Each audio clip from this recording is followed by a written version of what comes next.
Known for reimagining classics like Romeo and Juliet and Carmen, Dada Masilo's production of Swan Lake is one which turns traditional ideas on their head. And from Italy to Belgium to the French capital, they've loved it. Your story is very inspirational, starting from a very small street dance troupe to having your own version of Swan Lake in Paris. I started dancing at the age of 12 with an all-girl group called the Peacemakers, and we used to do kind of like Michael Jackson style, and then in 1996 we went to the Dance Factory in Newtown, and that's when we started formal dance training, so that's contemporary dance and classical ballet.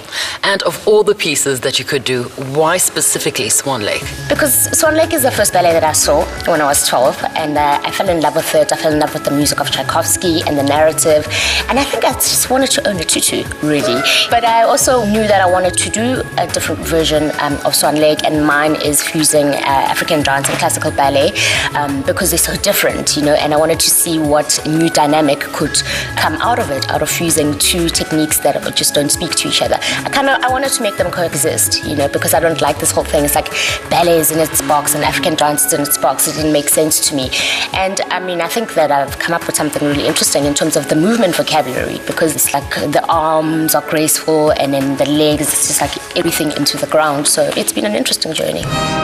Dada's version of Swan Lake is very different to the classical ballet, where the lead ballerina, Princess Odette, has been transformed into a swan by the wicked magician. She can only regain her human form at night to win the heart of the romantic hero, Prince Siegfried. In Dada's production, the bewitched swans who dance with Odette are more energetic than tragic, and every individual is a star of the show. How does it feel to work with an award-winning choreographer like Dada Masilo? Well, that is very inspirational. Not many people just get up and make their own ballet, so to be part of something so wonderful and to get to perform it in France is really, it's an awesome experience. It's quite thrilling. It's been really amazing because Dada Masilo is one of the first black young girls that came from Soweto, as well as I came from Soweto. So I actually really do look up to her because she took up everything that she had. She's such an inspiration. She works hard, she's dedicated, she's committed, she always wants to give, and she's very humble. And how are the audiences here in comparison to back home? Well, the audiences here are actually quite more receiving, because I think they get taken through the learning experience of what art is, and they appreciate what we actually do. The thing about the Parisians is that they understand the ballet, they understand Swan Lake, so they just don't know what to expect from Dada Swan Lake. So, but you can see after the performance that they're really excited about it.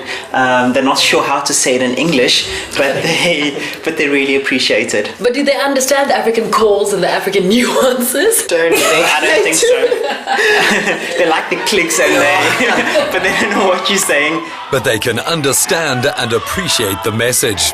In the classic Swan Lake story, the magician uses his daughter Odile to try to prevent Princess Odette from marrying her true love. Both roles are normally played by the same ballerina, but in a black tutu as Odile. Natalie Portman brilliantly portrayed this in the multi-award-winning movie Black Swan. Dada reinterprets the battle of Odette and Odile for the love of the prince as his fight for personal freedom. This piece of Swan Lake is incredibly unconventional. Well, the twist in this Swan Lake is the fact that he hasn't told his parents that he's gay, and being gay and black is a taboo. So what he does, he finds his lover, which is Odile, and the marriage gets arranged, and he hasn't had the time to tell his parents, and eventually when the wedding happens, Odile comes into the wedding and ruins the entire thing, and then everybody is left in drama state and pandemonium. Audiences embrace the challenge of this pandemonium. Dada has taken her ballets as far as Israel. She's lectured and choreographed in the US, but dancing itself remains her true love. Dada! Hello! I have something for you. Oh, thank you very much. Thank you. You look absolutely beautiful. Yeah. At the age of 14, you dreamed of having your own tutu, and tonight you're wearing it. Yeah, I mean, I love this tutu. But this one was actually specifically made for my version of Swan Lake. So what happens is that with the classical tutu, there's a wire. Yeah. So what I wanted to do is I wanted to take the wire out so that the tutu can move more, because, you know, it's a fusion of African dance and classical ballet. So yeah. And also it's inspired by the Tonga skirt, Mucheka.